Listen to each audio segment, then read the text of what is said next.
এয়া মানুহৰ উৎসাহ, কিমান উৎসাহ এই দৃশ্য আপুনি চাওক আৰু অনুমান কৰক। সমগ্ৰ ৰাস্তা এনেধৰণৰ মানুহ, হাজাৰ হাজাৰ মানুহ, এনেধৰণৰ মানুহ, শাৰী শাৰী লাইন। মুখ্যমন্ত্ৰী আহি আছে, মানুহে অপেক্ষা কৰিছে। তেওঁলোকে কাষৰে পৰা মুখ্যমন্ত্ৰীক চাব আৰু মুখ্যমন্ত্ৰীক আশীৰ্বাদ প্ৰদান কৰিব। আৰু এয়া মই দেখুৱাইছোঁ, হাজাৰ হাজাৰ মানুহৰ শাৰী এনেদৰে অপেক্ষা কৰিছে, হাঁহি মাতি ফূৰ্তি কৰি তেওঁলোকে অপেক্ষা কৰিছে। মানুহৰ লগত মই কথা পাতিম, আমি শুনাই আছোঁ, সকলোৰে মন্তব্য শুনাই আছোঁ। এটা সৰু বাচ্চাও এই মুহূৰ্তত দেখিছোঁ, মাকৰ কাষত লৈ আহিছে। এটা সৰু বাচ্চাও আমি দেখিছোঁ লৈ আহিছিলে। ইমান উৎসাহ মানুহৰ কিয়? আমি ছাৰক ভাল পাওঁ, সেইটো কাৰণে আহিছোঁ। চবে চাবৰ কাৰণে, ওচৰৰ পৰা এবাৰ চাবৰ কাৰণে আহিছে। মুখ্যমন্ত্ৰীয়ে অসমৰ কাৰণে পাৰিছে, গোটেইখিনি ঠিকে কাম কৰিব পাৰিছেতো? অঁ, পাৰিছে বুলি ভাবিছোঁ। আৰু অলপ যদি কৰে আৰু অলপ সুখী হ'ম। আৰু সকলো ওলাই আহিছে, মই দেখুৱাম। আইতাহঁতে নাচি আছে এই মুহূৰ্তত, এয়া নাচি আছে তেওঁলোকে, কাৰণ মুখ্যমন্ত্ৰী আহি আছে আৰু মুখ্যমন্ত্ৰী অহাৰ পিছতে তেওঁলোকে আশীৰ্বাদ জনাব। বাইদেউ আহক, কথা পাতিম অকণমান।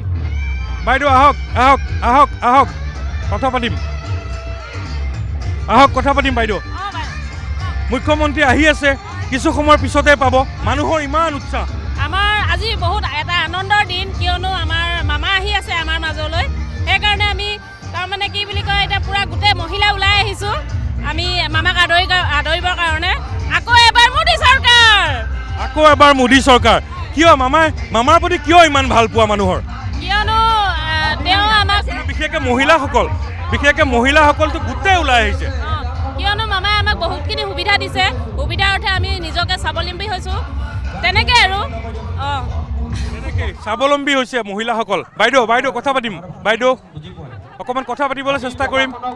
আপোনাক মই দেখুৱাইছোঁ, কানো মোৰ লগত আছে। শাৰী শাৰী মানুহৰ লাইন, মানুহে অপেক্ষা কৰিছে, মুখ্যমন্ত্ৰীৰ বাবে অপেক্ষা কৰিছে।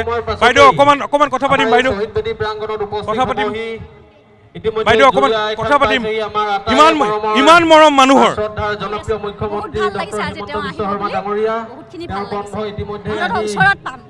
ওচৰত পাব।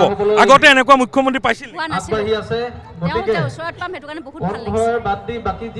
ওচৰত পাব, হাতেৰে চুই চাব পাৰিব, তেনেকুৱা এজন মুখ্যমন্ত্ৰী। আৰু সেইবাবে আপোনালোকে অপেক্ষা কৰিছে।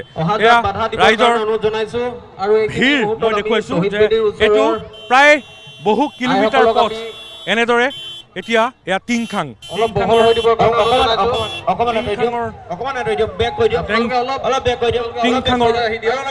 জেগা।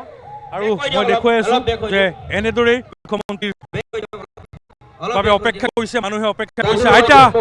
এগৰাকী আইতা দেখিছোঁ মুখত, আইতাক দেখিছোঁ মুখত পুৰা জন আশীৰ্বাদ যাত্ৰা। আপোনালোকে তেওঁক লগ পাব। আৰু এটা আমি ঘোষণা কৰিব বিচাৰিছোঁ, যিসকলে যেনিয়ে চাই তেনিয়ে মানুহৰ শাৰী। কিবা সামগ্ৰী প্ৰদান কৰিম বুলি ভাবিছে, আগতীয়াকৈ সাজু হ'বৰ কাৰণে অনুৰোধ জনালোঁ। জুৰি আইথান ইতিমধ্যে আৰু জুৰি আইথানৰ পৰা নমস্কাৰ। আজি আমাৰ ডক্টৰ হিমন্ত বিশ্ব শৰ্মা ছাৰ আহিব। আমি বহুত আনন্দিত হৈছোঁ। তেওঁ যিখিনি আঁচনি দিছে আমাক সকলোকে ভাল লাগি আছে। আৰু আমাৰ আজি টিংখাংবাসী সকলো ৰাইজ ওলাই আহিছে তেওঁক আদৰিবলৈ, আমাৰ মুখ্যমন্ত্ৰী ডাঙৰীয়াক আদৰিবলৈ। সকলো উলাহতে সকলোৱে আমি মিলি জুলি সকলোৱে আমি আনন্দতে ফূৰ্তিৰে আছোঁ।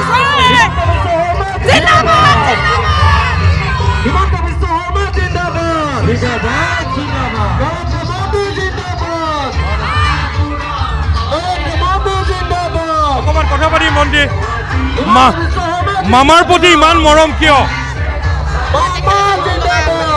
কথা পাতিব আচলতে শুনা নাই মানুহৰ শাৰী। মই দেখুৱাইছোঁ এনেকৈ আপুনি যেনিয়েই যায় তেনেকৈ আপুনি মানুহ শাৰী মানুহ।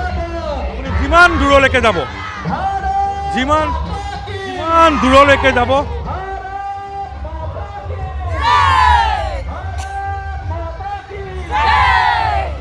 এনেদৰে আপুনি যিমান দূৰলৈকে যাব সিমান দূৰলৈকে মানুহ, কেৱল মানুহ আৰু মানুহ।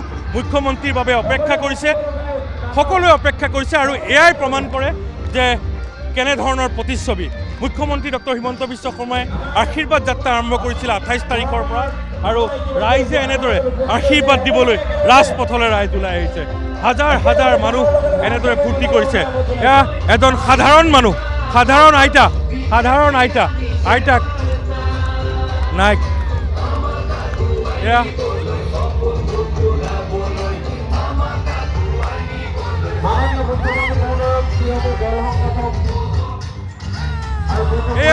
এয়া আসল ছবি এয়া ৰাইজৰ চাৰ্টিফিকেট আৰু মুখ্যমন্ত্ৰী ডক্টৰ হিমন্ত বিশ্ব শৰ্মাই যি বিচাৰিছিলে সেয়াই যেন ৰাইজে দিছে আৰু সেয়াই যেন প্ৰমাণ কৰিছে এনেদৰে হাজাৰ হাজাৰ লোক ওলাই আহিছে আৰু তেওঁলোকে আনন্দত মতলীয়া হৈ পৰিছে কাৰণ মুখ্যমন্ত্ৰীক এবাৰ কাষৰ পৰা তেওঁলোকে পাব